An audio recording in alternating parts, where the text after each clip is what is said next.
famous people who have some like pretty major, like big accomplishments that I don't really think they deserve. I'll give you an example.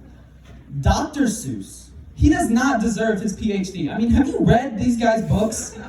They're not like really good books. They're terrible, if I'm being honest. I don't sit down in my AP English class and like, oh, let's analyze one fish, two fish, red fish, blue fish. There's definitely a hidden meaning there. There's not a hidden meaning there. They're bad books. He also made up his own words to finish his books. You can't do that and be like, I also deserve a doctorate. I'm very smart. No!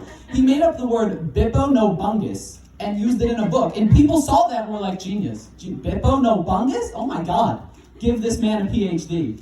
I'm willing to bet Dr. Seuss couldn't pass a first grade reading test. Mostly because he's dead. But also, he'd be making up words. Now, before I move on to this next joke, does anyone here have the same name as me? It's Wyatt, by the way, in case you weren't listening. You were looking at your phone or something. No? All right, great.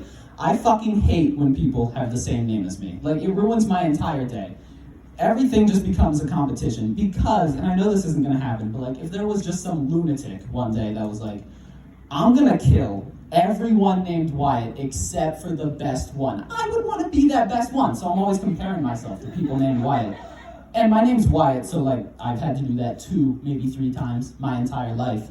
If my name was Chris, that'd be terrible. I mean, it'd be every day. Hey, what's your name? Oh, my name's Chris. Fuck! Like every single day that would happen.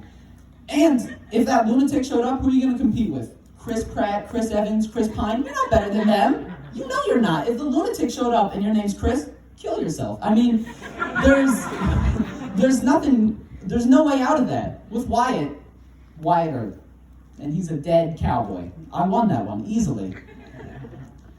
Now, I'm in the high school's jazz band.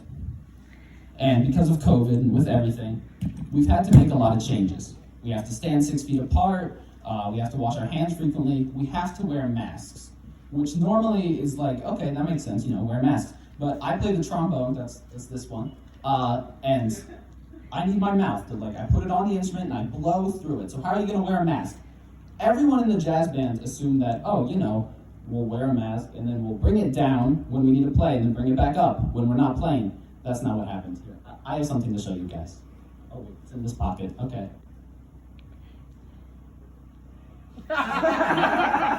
These are the masks that I'm not making this up. These are the masks that we use for jazz band. Like, we came into rehearsal and they were like, here you go.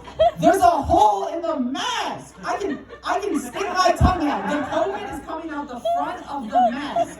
And everyone's like, oh, well, it covers your nose. No, it doesn't.